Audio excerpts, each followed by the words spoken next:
welcome to LOA Today. I'm Walt Peason. I've been doing this podcast since September of 2012, and boy, are my lips tired. This is your daily dose of happy. We are so happy you decided to join us today. Especially since we have a very special guest joining us today. This guy, he's a world traveler. I mean, people talk about how they have bucket lists, right? Things that they want to do before they die. This guy lives his bucket list. I mean, his entire life is a bucket list. It's one thing after another. He was a semi-finalist on America's Got Talent. He has been in, 86 countries. How many countries have you been in, Lex? 83. 83 countries? When I get married again here in October, or married. Oh, my goodness. I'm going to do more, so. He's been a Zen monk. He's done all these really cool things. And not only that, he's an author. So he's like, a traveler, and he's writing about it at the same time. So yeah, Lex Latkovski, thank you so much for joining us on the show today. I'm really looking forward to getting to know you better and finding out what you're all about, man. Well, thank you, Walt. I appreciate you having me on your show today, and I'm looking forward to it. So thank you very much. So, all right, let's go back to America's Got Talent, because that's, I think, the first thing that always jumps out at somebody, right? Okay, what were you, a singer, a dancer? What'd you do? There was a dance routine. My two younger brothers are really talented. They've got the #1 entertainment show in sports, and they've had it for many years. You probably never heard of them, but they go around minor league and major league and NBA and basketball and NCAA and perform between on the court or on the field between innings or between timeouts. And they got lucky enough to get on America's Got Talent back in 2000, I don't remember the date, 2006, 2008, 2010. And it was when David Hasselhoff was one of the judges. And, right. What's his name? Jerry Springer was the host. Oh, no kidding. Wow.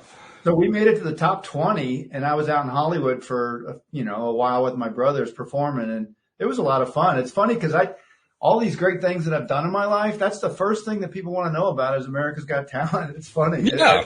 It never fails. Well, I mean, it has the name recognition, I think, more than anything else. Everybody, at least, even if they don't watch the program, they're all aware of it. So, of course, that's the first thing they want to find out about, right? Yeah, it makes sense. But you're right. I mean, your resume reads like, one adventure after another. And in fact, you even made a comment on, we met through one of the, I think it was Podmatch. We met through one of the host-guest meeting services. And one particular quote that you put on there really kind of stood out. It said, where was it? Well, of course, now I can't find the quote, right? As soon as I'm saying this, I can't find the quote. Where is it? It was a cool one. Oh, yes. I believe life should be an amazing adventure. And I can't tell you how much that resonates, not just with me, but with listeners, because we talk about life being abundant. And that's exactly what you're talking about. You're talking about the abundance of life. Where did that come from for you? I mean, how did that whole philosophy get started for you? Well, fortunately, I had some fairly adventurous parents, and they were not to the level that I am, but they always told me, like good parents do. They say you can do whatever you want, be whoever you want to be, et cetera. But we did a family trip out to California from where I was living. We lived in Kentucky, and loaded up the red Volkswagen bus and drove for a month from Louisville, Kentucky to, all the way up through the north and then back down through Mexico, and had a blast of an adventure. And so I've always had an adventurous spirit. My brothers have the same thing. And the part about the adventure is even if you don't leave your house, even if you don't leave your neighborhood, there's so much, if you pay attention, there's so much that you could be doing, that you could be exploring, that you could be enjoying. And, I never get bored. I'm not trying to brag, but I know people that get bored, and I'm like, how can you be bored? You're not paying attention. So, and then there was a guy, I can't remember his name, Nightingale or something. Earl Nightingale. That was him. And yeah. I used to listen. This guy's been gone forever, but he was one of the first motivational speakers. And if you YouTube him, he's got these great speeches about, basically manifesting your reality. Oh, yeah. And he was actually the mentor to Bob Proctor, who was being in law of attraction circles for many, many years. So, yeah, exactly. So it's like, I think I was listening to one of his not podcasts or YouTube videos once, and he talked about, making life an adventure. And I said, yeah, that's pretty cool. So It's in my book, as far as life should be an amazing adventure. And it's like, even if you don't leave your town, there's plenty to do if you're paying attention. So, well, that's a great point, because what you're really saying is that the adventure happens between the ears. It starts with what you are focusing on, what you're thinking about, what you're believing in, what your orientation is. Because without that, I mean, you wouldn't have done half the things that you've done and that you're going to be doing if it wasn't for that, right? Well, right. I mean, like, why would I go to Mongolia for a month if I thought if it was going to end up bad? That's what most world travelers are generally optimistic people. Because why would you ever spend the money and time and take the risk if you thought it was going to turn out poorly? So, I'm an optimist. I'm also, I've also got a lot of sarcasm and cynicism, but it's usually just as a defense mechanism. But why would you ever do something if you thought it was going to turn out bad or poorly? So, It's a great philosophy. So I tackle things that people don't want to tackle, and it's like, well, what's the worst that's going to happen? I'm going to learn something or get something done. So. There you go. That's good. So let's talk about your 16 months as a monk. I mean, that's an interesting choice all by itself. And we were kind of chatting a little bit about that before we started the show, how you weren't doing it for religious reasons, but what reasons were you doing it for? What made you decide you really wanted to do that? That's a good question. So when I was living in Phoenix, Arizona for 12 years, I had a really good buddy who went and did a 7-day silent retreat at a Zen monastery, very good friend of mine. And he came back and he was just on fire. And he said, Lex, I think I found what you're looking for. And I said, I'm not looking for anything. And I'm like, and he's like, dude, this is right up your alley. He started telling me about it. So a couple months later, he and I drove back to the same Zen monastery in the mountains above Palm Springs in Southern California and did a 7-day silent retreat. And I was hooked. And I just started doing these 7-day silent meditative retreats like once a year. And I did it for a number of years. And I just thought, rather than dipping my toe in the water for a week here or there, I called up the Zen master and I said, I want more of this. And he's like, okay, come here. So I packed up everything, sold a bunch of stuff. And, at that time I had 4 real estate properties that I was managing with 10 tenants. And I had a 4-runner and I had 2 dogs and I had a really nice girlfriend. And I said, if I don't go do this now, I'm never going to do it, because everything was lined up. So I did it. And, so it was just 16 months of bliss. It was, just anywhere between 3 and 6 hours of silent meditation a day in a very small community up in the mountains, and eating extremely healthy food and going to bed early and getting up early and just finding out what made me tick. And more importantly, finding out by finding out what didn't work, I was left with what did work, and, trying to clean up some of the wreckage of my past and, the programming and the societal influences that I'd had. So it was a really good time. I highly recommend it to anybody. I know most people can't take off for a year or 16 months and go do that, but, give it a shot if you can do it for a week. Yeah, I can see that. Talk a little bit though about, you kind of hinted at there was some cool stuff that you got out of it, but give us like a flavor of it. Like, name one thing that was like one of the best things that you got out of it. So probably the 2 most important things were that I was able to focus and pay attention to things like I've never been able to before. So instead of multitasking and thinking I can do all the things, I realized that I'm really good when I pay attention to something, whether it's, paying attention to someone's conversation or chopping vegetables or whatever. It's like, if I'm trying to do too many things, they suffer. And so I learned how to focus and pay real close attention to what's going on, because there's plenty going on in the present moment. And so that was amazing. My ability to focus and pay attention and get stuff done. And then behind the scenes, by sitting on a cushion for 3 to 6 hours a day, every day, 5-7 days a week, I was able to bring my body to stillness and bring my mind to stillness. And when that lines up, there's just all this opening that happens that allows, the universe to shine through. And so what I was able to do was just sitting there without moving, without itching, without looking around. I would have my emotions would still pop up. My urges would pop up. My fears would pop up. My addictions would pop up, and there was nowhere to run to or to go do anything with them. So I would just try to find the source, the beginning of those thoughts and impulses. And by going backwards, I was able to short circuit some of the programming. So, for example, this was an analogy I came up with. It's like if I have a really bad habit and I want to stop it, it's easy to say that, but it's kind of hard to do that. But once you're able to kind of see the programming for one habit or one emotion or something, the other ones start to stink the same way or to identify the same way. So instead of turning off one light switch at a time, you're like, heck, I could just go into the garage and hit the circuit breaker and turn off, a bunch of these at the same time. So by working on one or two, there was a pattern. And then all of a sudden, a lot of the other stuff just fell away because it was in the same realm. And so then at some point it was like, well, heck, I don't even need to turn off the breaker. I can turn off the whole service panel. And so it was like a snowballing effect. So as I started to clean up some of the things, the other ones started to fall away too. And so that was the best part. I did a whole lot of emotional work before because I just gotten divorced after 7 years, and I was trying to figure out what I wanted to do when I grew up at the age of 30 or 35 or however old I was. So it was the benefit was by sitting there quietly and having nothing else to do, I was able to take care of a lot of housekeeping, emotional and societal kind of conditionings that I had. And, I didn't have a bad childhood. I had a very loving, secure family.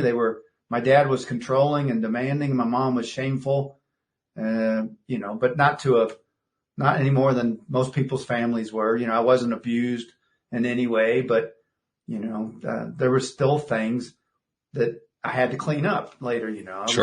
I was never hurt, and everything's relative, but those hurts for me were the big ones. Some other people might say, "Oh, you had an easy childhood," but it's like everything's relative. So it is. Yeah, that's absolutely true. And I'm really interested and quite fascinated by the fact that you describe. I mean, let me take a step back. When I ever think about changing a habit or getting rid of a habit, especially if I'm talking to somebody else and they're having trouble with it, one of the first things I suggest is, well, replace it with a different habit, one that you like. Because it's so much easier to replace a habit with a habit. But you did something that's much more advanced than that. And obviously that's what, the monks were doing and so forth. You all were approaching it with, let's just remove the habit and replace it with the discipline of focus. Right. And that's an accomplishment. That's a major accomplishment. That's so much stronger than just replacing a habit with another habit. That's taking control of your life. Yeah, and fortunately, the Zen master, he was an extremely gifted coach. And so we would have individual sessions, and he would help you work on reprogramming the bad habits. So, like if something doesn't go right, I can reach over to my traditional toolkit and pick up the hammer and start, hitting things and getting mad and cussing. Or I could pull my head out of my butt and reach over here and get a better tool out of this new toolkit and use laughter or inquiry and say, "Oh, isn't this interesting? I used to get mad when I dropped the coffee beans on the floor, but now it's right. All right, so I dropped the coffee beans. You know what that means? I dropped the coffee beans. It's like that's it. Yeah, used to be F-bombs and punching the cabinet, and it was like I called him up and I said, "Hey, you're not going to believe this, but I just had a really bad situation that used to put me over the edge, and I just sat there and laughed at it." And he's like, "All right, that's good news." So it is. That's great news. Because that's mastery right there. That's mastering your own ability to focus. That's fabulous. That's really like you said, if you got a habit, I've got my habits that are, not always positive, but it's like, okay, so you replace it with something that is positive, and the ones that were bothering me were when other people were hurt. It's like if I have a bad habit, like if I drink a beer, that hurts me, or someone else maybe, if they're in the room with me and they're getting bored because I'm drinking a beer. But if I get angry, that hurts me, it hurts them, it hurts everybody else in the room. And so that's the kind of stuff that I wanted to do, was to stop anybody else's suffering and stop subjecting people to my my anger or my insecurities or my, procrastination or something like that. It's interesting that you mentioned the word suffering. It's actually been a word that has come up in conversation here on the show a few times the last few days. And in this context, we're addressing it a little bit differently. But I just want to bring up the idea that I brought up previously, which is that suffering is a choice. We often don't think about it that way. We don't think about, oh, well, I'm going to choose to suffer today. It's not the way we think about it. But nevertheless, from instant to instant, moment to moment, any time that an opportunity comes along, it's up to us whether we're going to suffer. Yeah. We get to choose. We can be suffering. We can laugh at it. We can do whatever we want with it. It's completely up to us. Yeah. And once we recognize that fact, well, it doesn't necessarily make it easy to stop suffering, but it makes it possible. And once it's possible, then you can accomplish almost anything, right? Exactly. Yeah, I love it. I'm not really religious, but if I was, I would probably be closest to the Buddhism and Buddha. But basically, he said that life is suffering, but that doesn't mean that life is a poop sandwich 24/7, 365, and you can't get out of that. What it means is that there's suffering. So what are you going to do with it? And it's like that. So everyone at the Zen Center when I was there, if you would have asked us, what are you working on? The bulk of the people would have said, I'm trying to become a better person and I'm trying to reduce my suffering and reduce the suffering of around other people. And so suffering is just an attachment. Suffering is, in my opinion, suffering is an attachment to something. And the longer you're attached to it, it's like a multiplier factor. So if you're angry and you stay angry, the suffering is huge. It's, I still get angry, but I don't stay angry. I get angry and I figure out what's wrong and I deal with it. Suffering is, it's like I was a math major, but it's like, you get it's a multiplication table. It's yes, it's an attachment times, multiplied by time. And it's like the longer you attach to it, the more suffering. And so, it has a limit of infinity, which makes it even worse. Yeah, exactly. Yeah, I like that. That's my math plan. Yeah, the whole thing about suffering. And by the way, I love the quote too. The quote from the Buddha about life is suffering, because I think one of the most ironic things about that quote is that the Buddha never suffered. Yeah. I mean, he was using it as a teaching point, but he never suffered. That was just never part of his existence here on earth. It just wasn't even a consideration. Right. But he was using the concept as a way to teach others, which is really fascinating. The interesting thing, is in my book, the first chapter, I think, or the second chapter talks about it's a parable. You've probably heard it, but there's a traveler that's going through, I think it's in China, but he's going through this village. And he says, hey, I'm trying to get up to the mountains, up to the village on the mountain. Can you tell me about it? And the farmer says, well, what was your experience in the previous village? And the first person that came through says, oh, it sucked. The food was terrible. It was cold. I had to eat a stew with things that I'd never eaten before. The people were whatever, and, et cetera. Basically just, a complainer. And then the farmer said, well, you're probably going to find the village up there to be similar to that. And a few minutes later, the second adventurer or tourist came through and said, hey, I'm going to the village up in the mountains. Can you tell me about it? And he's like, well, how did you find the previous village? And they said, oh, it was great. I ate this stew that I'd never had before, which was interesting. These people spoke a funny language and I had to adapt and then also, it was cold, but it made me realize, how much I like being warm when I'm around warm things. And the farmer simply said the same thing. Well, you're probably going to find the village up there to be similar.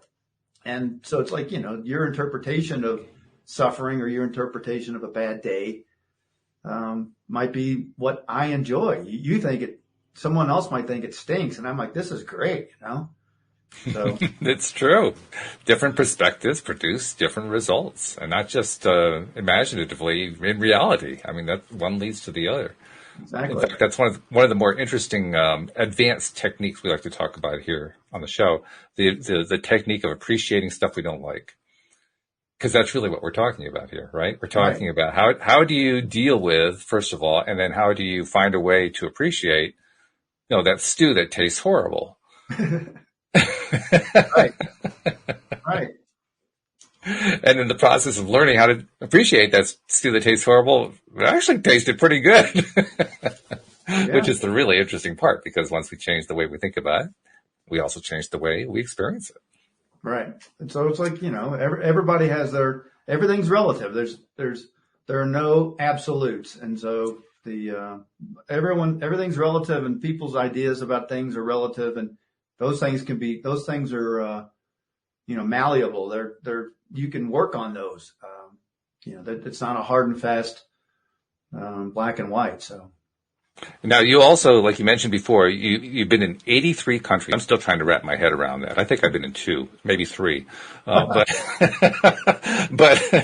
you've been in 83 countries. Now, that experience alone, plus all 50 states, I've only done 43. I feel like I'm behind the curve here. But that alone gives you so much perspective, because you now can see yourself, you can see America, you can see all kinds of stuff from 83 plus 50 perspectives. And just from the land masses, not even looking at the individuals within those land masses. That's got to be helpful to you. That's the way I look at that. It's got to be helpful. Well, it's going, I know I'm dating this interview, but right now with what's going on with Russia and the Ukraine, or Ukraine, my father was born in Latvia, which is one of the 3 Baltic republics, Baltic states, Latvia, Lithuania, Estonia. My father fled the Russians. His father, and it took the 4 children at the time, fled to Germany for safe harbor before they came to America. And he ended up having, there were 9 children overall, but 4 were born in Latvia, including my father. And so I've been to all 3 of those Baltic states. I've been to Ukraine. I've been to Poland. I absolutely love Poland. I love Ukraine. I spent 2 weeks in Ukraine. I didn't make it to Russia, but I have an appreciation for these people. And I stood in that square. If you're looking at the news, they call it Independence Square. It's actually called Maidan, Maidan in Kyiv. And I went to Lviv, and I was going to go to Chernobyl, but the winds were blowing the wrong way and they didn't let me go in that day. So they gave me a refund, et cetera. But I was there with these people, and unfortunately there's some very bad things happening, but I've also learned that, again, nothing's relative, and there's always 2 sides to every story. There's, of course I don't want anybody to suffer, but having been to Ukraine, it gives me a different perspective that no one, 98% of the people watching on TV here in America or wherever haven't been there yet. They don't have an appreciation for it. So it breaks my heart to see what they're doing and what's happening there. So what does that perspective give you, though, about understanding what is happening from the point of view of the Ukrainians you met? Well, when I watch the news and I'm seeing this whole Ukraine thing go down, half these people, I've got that goofy Latvian body and Latvian face or whatever, and a lot of these people look like my first cousins or something. And the Ukrainians are much more attractive than I am, but they are. I feel like they're me, and I hear them talking, and they talk that thick accent like my grandparents do and my father had, and it makes me realize how close we are all together. We're all tied in together, and I'm watching what's happening to these people, and they're very strong, and they're standing up against the Russians, et cetera. But every single person that I met when I was traveling around the world, and I've spent 4 years outside of America and all my adventures, and I've only had a handful of people that were mean to me or jerks or tried to do something stupid to me. 99 point whatever % of the people I met, whether they're, white, black, yellow, orange, whatever color, all they care about generally is being nice to their family, having a decent place to call home and something to eat, and to be able to go out with friends or whatever. So it doesn't matter what language they speak or where they are. And the Ukrainians were the same. They were just going about their day, shopping. And so it's like they're all doing the same thing in a different way than we are, but they're, it's like, so they were very good people, very, very hospitable, very helpful. People were helping me at the train station to buy tickets, because, I don't speak Russian or read Russian. So sure. It was a good experience. But I've had 83 countries, and I've had almost no bad experiences except in Mongolia and Egypt. So, And undoubtedly, the fact that your good experience track record is so high, it had to be because of your mindset.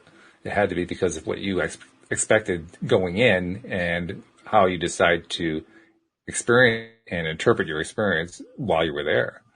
yes, and the law of attraction. I generally sought out nice people, and I had pretty good intuition if I was in a bad situation or a bad, where there was someone that might be dangerous or someone that I wouldn't mesh with. But there's a chapter in my book that I talk about avoiding problems and difficult people. And so while I was traveling, I met plenty of other travelers, including mostly men, who were looking for either drugs or sex. And the moment they did that, they went into a completely different section of town with a completely different section of people, and they were asking for trouble. It's the wrong side of the tracks. I didn't do that, and so by not doing that, again, by not manifesting what I was looking for and with the wrong people, I stayed out of trouble. So, with the exception of a few times in Mongolia where I thought I might not wake up because I was going to get killed, there was. And that was beyond my control. I was in the middle of nowhere on the Mongolian steppe, and my horse guide was basically threatening myself and my Israeli travel buddy, and threatening to kill us. And we were days away from the closest village if we walked. So, but anyway, yeah, that's a frightening situation, no doubt about that. Yeah, and it illustrates another interesting point too, a very important point, I think. Because I think a lot of people kind of get the wrong idea about how the law of attraction works. They figure, well, if you always maintain a positive mindset, you always have good things happen. But they forget a key element, and that is we chose to come to this life. And in this life, we often call it a world of polarity or a world of contrast, meaning that there are good things, or let's label it this way, there are things going on that we like, that we label as good, and there are things that are going on that we don't like, that we label as bad. And whatever those labels are is whatever they are. We all get to decide what is good and what is bad for us. But the bottom line is that experience means we're going to encounter stuff because we chose to come to a world that's like that. We're going to encounter stuff at times that we don't like. The question isn't whether or not we're going to encounter it. The question is, how are we going to handle it? Exactly. And if you don't have that figured out, well, you're going to find out, right? Because that's what you would do. Right. You're in the middle of Mongolia. You're basically being faced by somebody who's threatening to kill you. I'm sure you had to. It was, well, first of all, it was probably frightening, but by the same token, you had to decide how you're going to handle that, how you're going to respond. Right. And there was nothing I could do. There was no website I could go to that says, you're getting ready to get killed in Mongolia. Here's the 5 things. So, I was on my own. Things to do. Yeah. Here's your top 5 things to do when you're getting killed in Mongolia. And right. So, but the thing I was talking about with like relative and absolute, they're two sides to the same coin. So if I have a coin and one side is happiness, if you flip it over, what's on the other side of the coin? And if you've ever, in my opinion, if you've ever cried so hard you started laughing, or laughing so hard you started crying, there's a reason for that. And so anger and fear and all these other, the opposite of anger is love, but it's like they're on the same coin. It's just the flip side. So you can go through them. You can go through that coin and get into the other feeling pretty quickly because it's the same area, but you can't have one without the other. You can't have black without white, and you can't have happiness without sadness. You can't have joy without suffering. So you don't know how good it is to feel healthy, and I don't know how good it is to feel healthy until I've been sick for a week, and it's like finally, when the cold breaks or the fever breaks or my whatever goes away, I'm like, oh my God, I'm so happy to be healthy again. But you have to have, it's two sides of the same coin, health and sickness. So You also touched on something that makes for an interesting conversational point, and it's something we've actually addressed many times here on the show, but I want to bring it up with you because I'm kind of curious to know what your take is on it. Because one of the things we've talked about is we often think about things like anger and love being opposites. They really aren't opposites when you think about it. Really, the opposite of love is a lack of love. Really, the opposite of hatred is a lack of hatred. Those are the true opposites. But we think of these other things as if they were opposites, which is really just us evaluating, I like this, I don't like that. Right. And there's nothing wrong with that. I mean, it's perfectly acceptable to say I like this. It's perfectly acceptable to say I don't like that. That's fine. There's nothing wrong with that. But it's also an interesting perspective because when you realize that those aren't really opposites, they're just I'm choosing this over that. Well, that alone is a different perspective. That alone is a different way of thinking about it. Yeah. So good point. What is the absence of anger? It's not love. It's just there's no anger. So right. Yeah. So the absence of love is not anger. It's just there's no love. It doesn't. The absence of anger is just there's no anger. It's just there's either anger or there's no anger. Which one is it? Right. So. Of course, we get confused because sometimes we have a tendency to slide between emotions.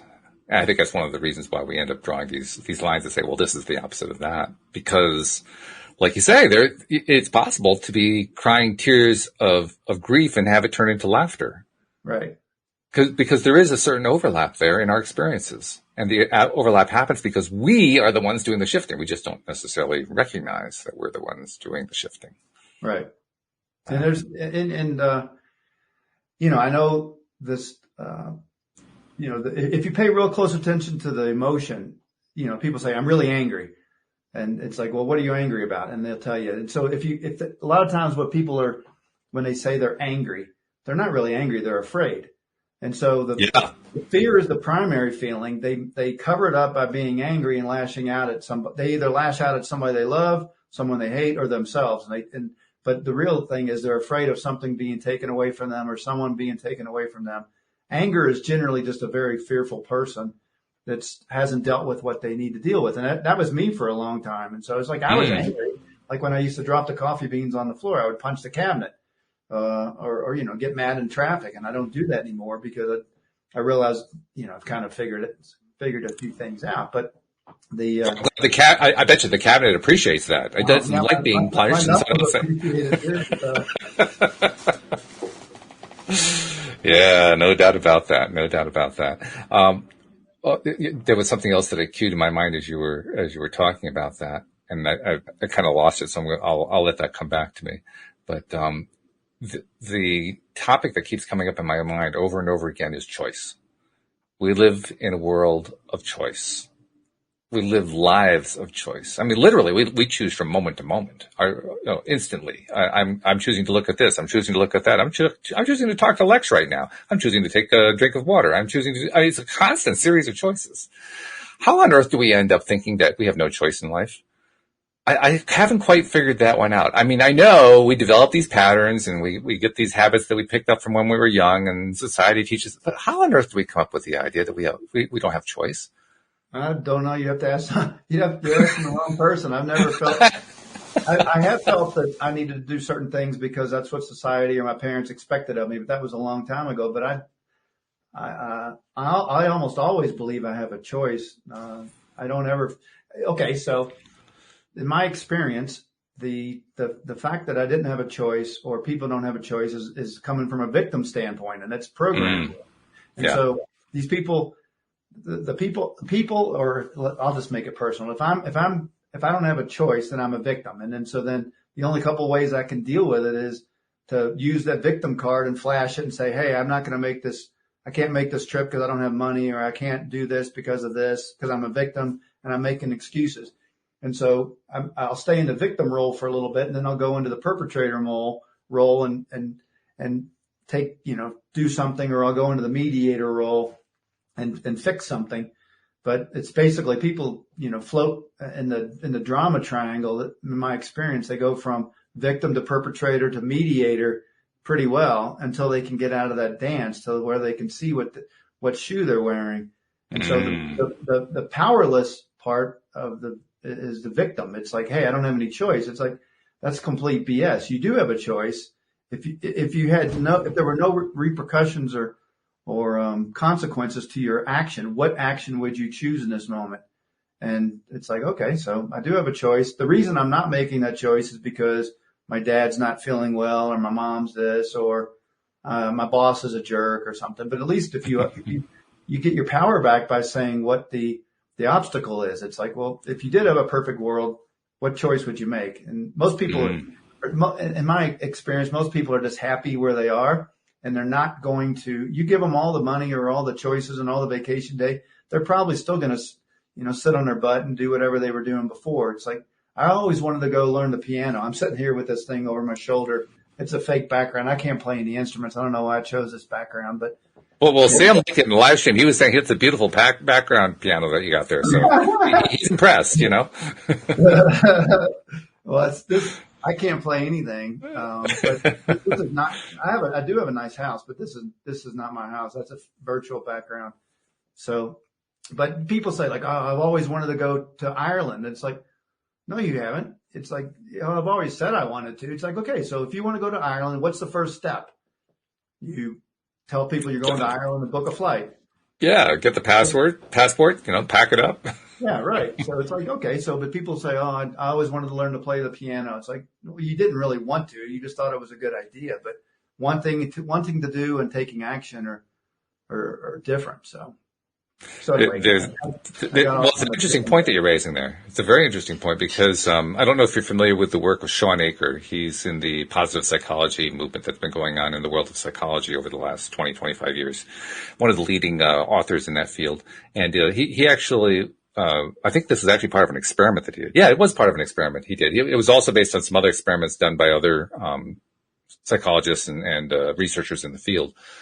But what they discovered is that proximity plays a major role in how easy or hard it seems to be to do something. So, for instance, you mentioned playing piano. He wanted to play guitar more, and he couldn't figure out why he wasn't playing guitar more. And then he finally realized from studying all these studies that, well, what he really needed to do was get one of these guitar racks, put it on the floor next to the chair that he sat in as he watched TV, and put the guitar in it.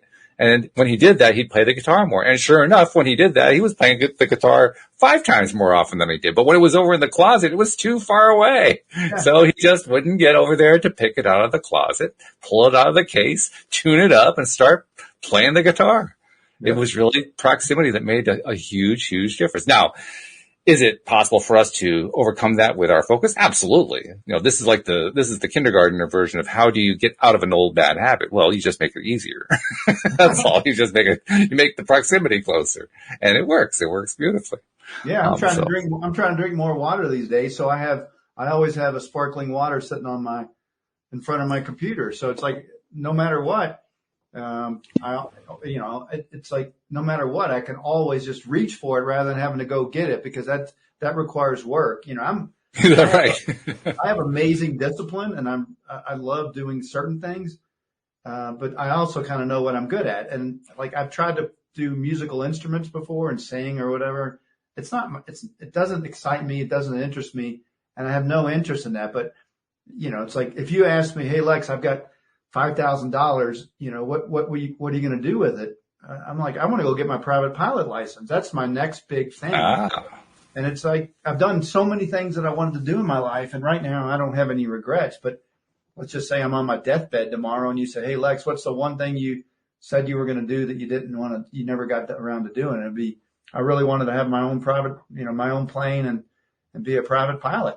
And what kept me from doing that? Well,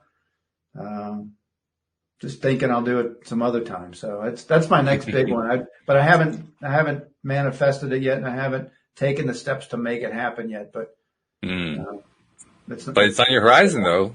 You're giving it attention, so it's bound to come at some point. It's just a question of when. But right now, it's just a good idea. So yeah. But ideas without action are.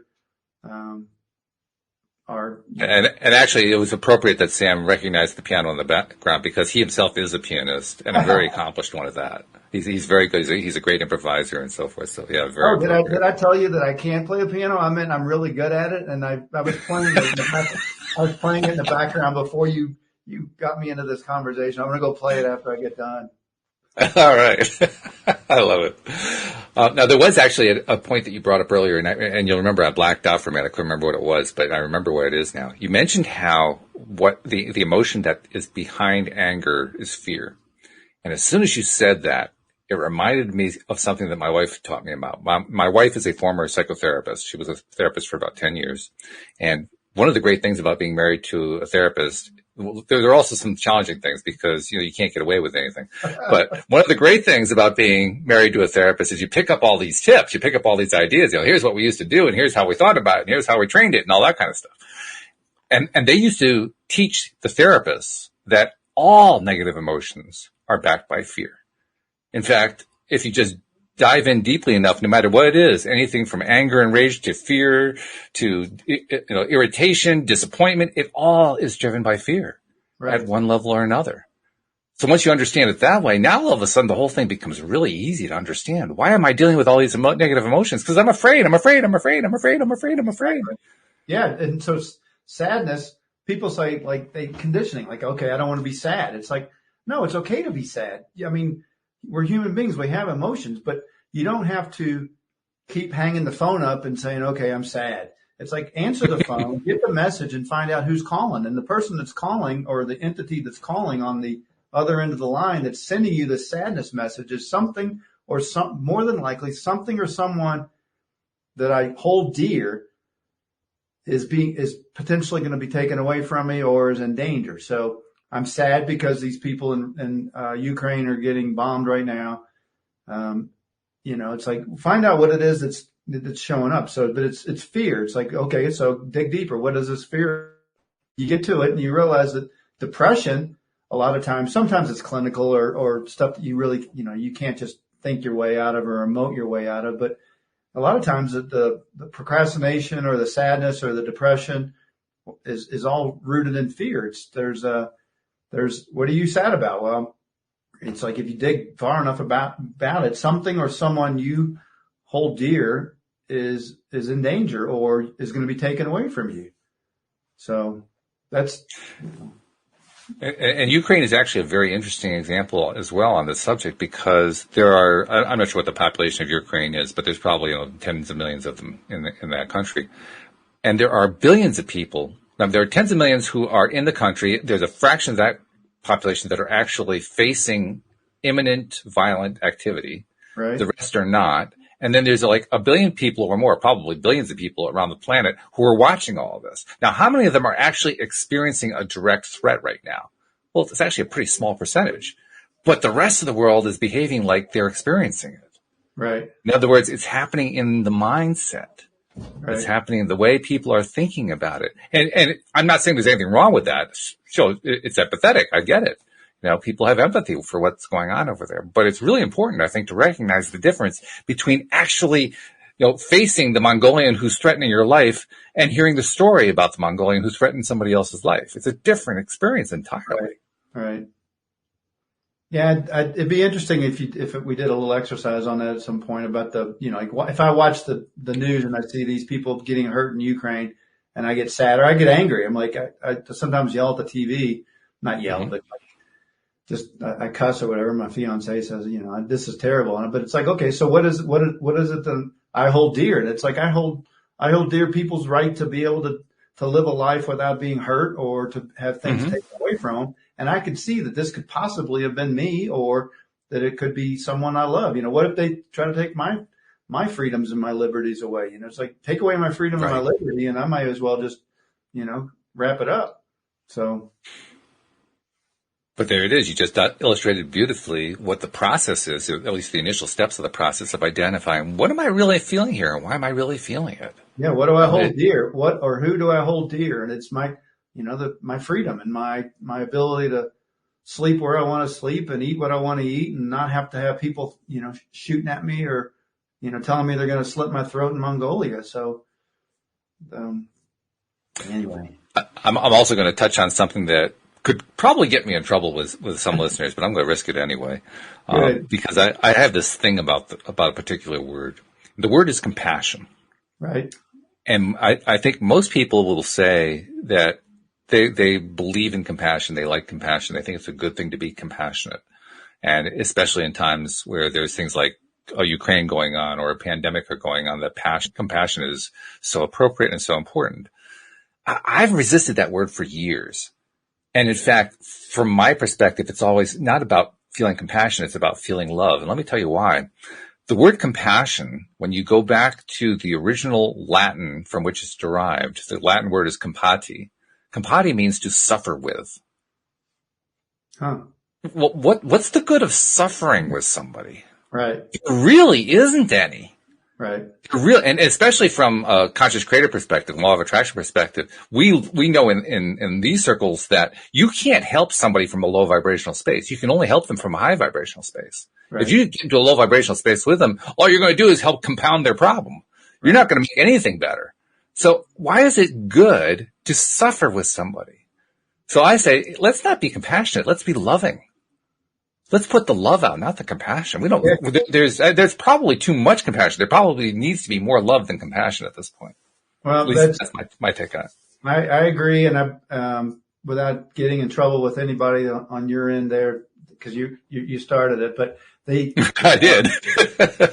there's a lot of false compassion, and there's a lot of grandma compassion, I call it, which is basically just like, oh, look at me, I just posted this on Facebook, and I stand with these people, and I'm, it's really hurting me.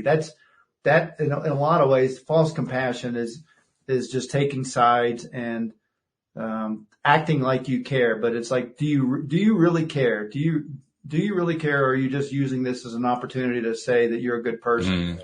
And so a lot of times, a lot of people have false compassion, and it's like they really don't care so much.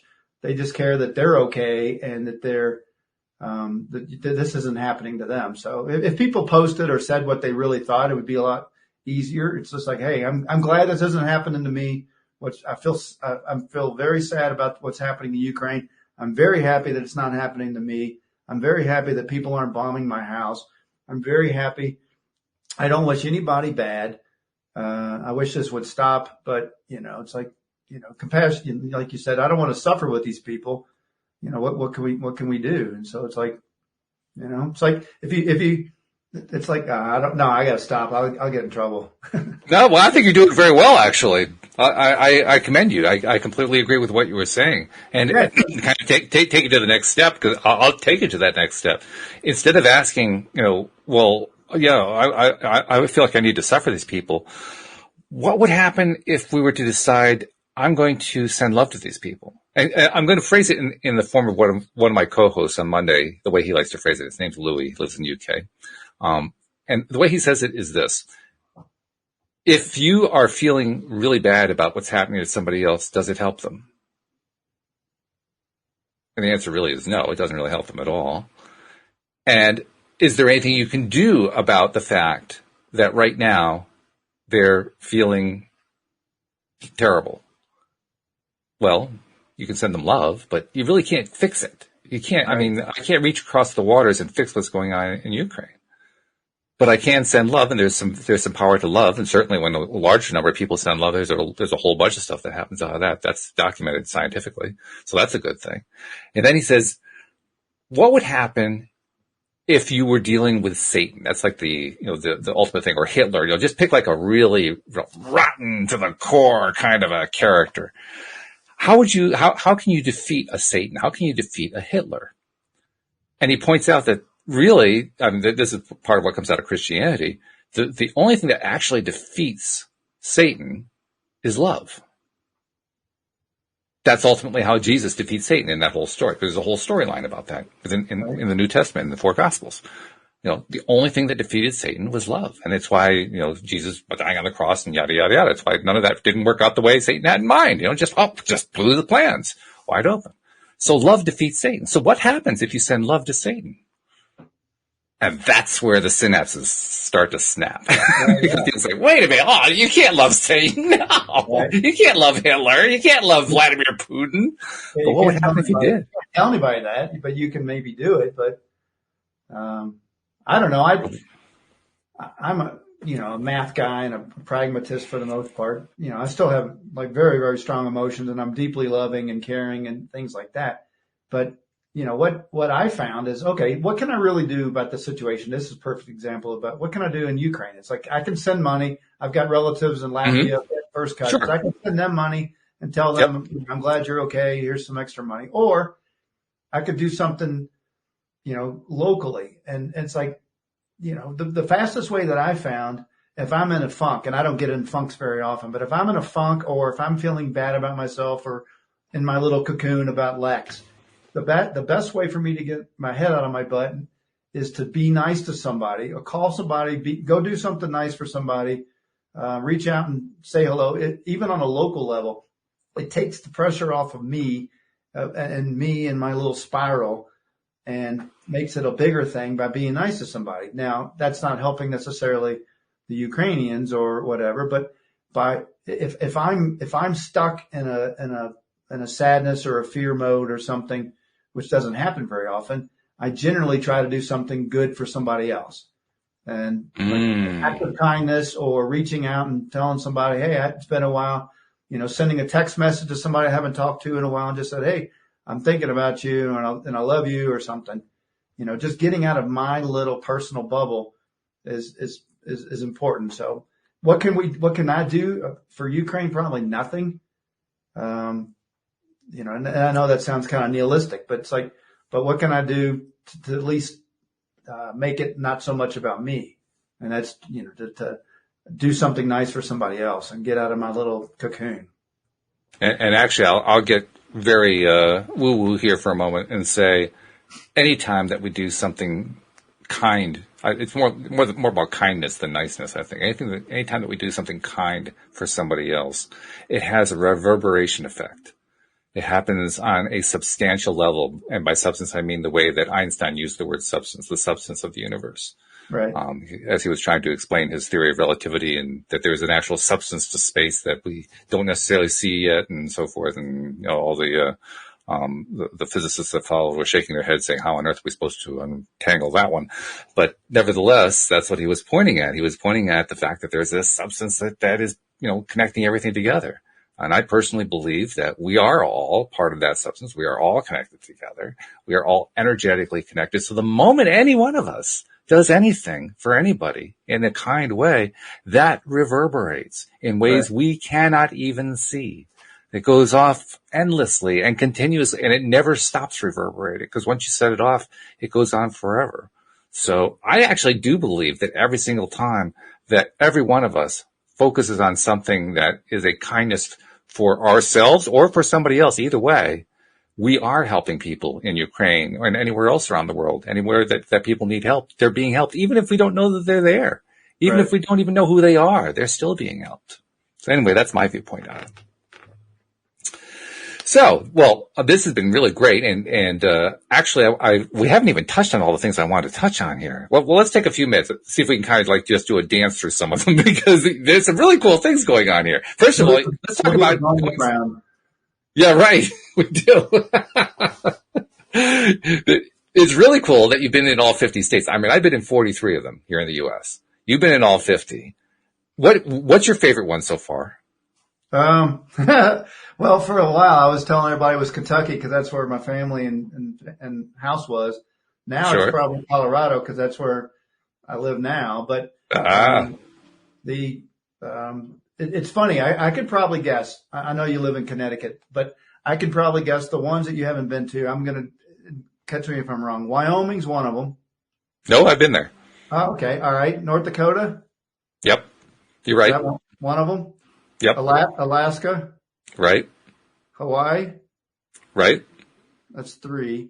I'm going to guess Louisiana. I've been there. Okay. Well, anyway, those are like when people say I've been to 45 or whatever, the ones that people haven't been to are like Vermont, but I mean, obviously that's your backyard up there. Yeah, I've been there. Washington State. That's one I've not been to. Well, actually, no, that's not true. I have been to Washington State. Montana, so actually, I think it's at 44 now that I think about it. Montana, I've been in. Yeah, I've been there. I've not been to Minnesota. I've not been to North Dakota. Let's see, Alabama, Mississippi. How many is that? 1, 2, 3, 4, 5, 6. There's one missing. New Mexico. Nope, been there. All right. Well, maybe it's only 6 that I have been to then. I guess I've been in 44. All right. Well, my last one was North Dakota of all places, and that was back 2008 or 2006. But the weird thing is my two brothers who I mentioned earlier, all three of us, three guys in the same friggin' family have been to all 50 states. I mean, how often do you meet somebody that's been to all 50 states, much less three in the same family? So it's right. Interesting. So, well, anyway, that was part of the bonus round. What else? Okay, so let's see, 83 countries. I want to ask you which one's your favorite, because that's really an unfair question. Identify some of your favorite ones that you've been in. Well, some of your favorite places. By far, my favorite one is Laos, which is right next to Cambodia and Vietnam. Mm-hmm. That's by far, nothing else is even close. Wow. My second, because the people are extremely peaceful and mellow and sweet. The kind of people I want to be around. The natural environment, the landscape, even though it's landlocked, there's no ocean. It's some of the most amazing landscape and nature that I've ever seen. It hasn't been Starbucked yet. It hasn't been completely McDonald and Starbucked, and it's still very raw. And I like going to places that are raw, and it's just a great place. And most people don't go to Laos. They go to Vietnam or Thailand or something. So it's not on the main vacation trail. My other favorite countries. My girlfriend at the time, but now she's my fiance. We went to Colombia, which was the first time right before COVID, and it's in my top 5. Colombia, which forever was under the thumb of the carteles and the drug trafficking, is now open for business, and it is unbelievable. And so one of my favorite villages I've ever been to is in Colombia, and I want to go back down there on our honeymoon here coming up in October. We're going to go to Bolivia. Like, how many people do you know when they got married and like, hey, where are you going? Or they all say, hey, we're going to France, or we're going to Hawaii, or we're going down to Florida. How many people tell you they're going to Bolivia, right? Not too many. Yeah, I think you're probably the first. Yeah. Yeah. So that might be on my top 10 too. But, so the number one is, Laos. The number 2 is India. I've spent 4 months in the Himalayas of northern India. That's where the cover of my book is. I was up in the Himalayas, about 14,000 feet. I've been up there trekking a bunch. And then Indonesia is an amazing, amazing country. That's up there. And the only 2 countries I really don't want to go back to are Mongolia and Egypt. So my apologies if anybody's listening from Mongolia or Egypt, but I've been there, done that. So. Yeah, it sounds like you didn't have your best experiences there, so that's understandable. I mean, why would you want to go back to a place that you had an unpleasant experience? That doesn't make any sense. So, yeah, I think that's understandable. Well, this has been great. Before we pass by and say so long, I want to touch on a couple things. First of all, the book, Passport Forward, that's the name of the book, right? That's available on Amazon, I imagine, and other places, I presume? Yeah, and there's the audio version on Audible just came out over the last month or so, and it's cool. It features yours truly as the narrator. So some people say my voice sounds like Kevin Costner. I don't know if you picked up on that, but a little bit. Yeah, I can hear that. Yeah, I can see that. Sure. Well, I always like it when an author narrates their own book anyway. I just think it sounds more authentic that way. Right. I think the message, even if the words, some authors are better at crafting words than others are, but even if the words are kind of awkward on the page, when they come out of the author's mouth, it just sounds better. It sounds different because that's their authentic voice. And so it makes it a much more pleasant experience. So kudos to you for basically doing your own audiobook. That's quite a job. I know what that's like. It's a lot of work. Yeah.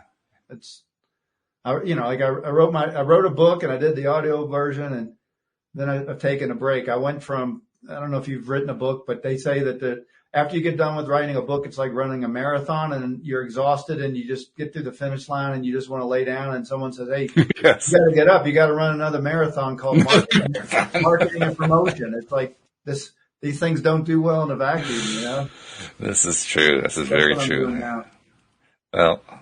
Well, we'll see if we can help out with sales. So check out the book at Amazon. It'll be well worth it. I think you can tell just from hearing Lex's story that it's going to be a very entertaining book. So Lex, thank you so much for taking the time to join us here on the podcast. Share your story. Share some of your favorite highlights. We've really been appreciating it. Well, thank you, Walt. It's been a pleasure, and I hope I didn't offend anybody. I was trying to be funny at some point, so hopefully I was able to come through with that rather than just being super serious. So. Oh, I think it worked just fine. So no worries about that. Just you can put that out of your mind. It's okay. You're great. If anything, they got pissed at me, so no problem. All right, good. Well, I'm going to go play the piano now. All right, good. All right. Well, it's about time. What took you so long? So thank you very much, Lex. Thank you, live streamers. Thank you to podcast listeners everywhere. We'll see you all next time here on LOA Today. Goodbye, everybody.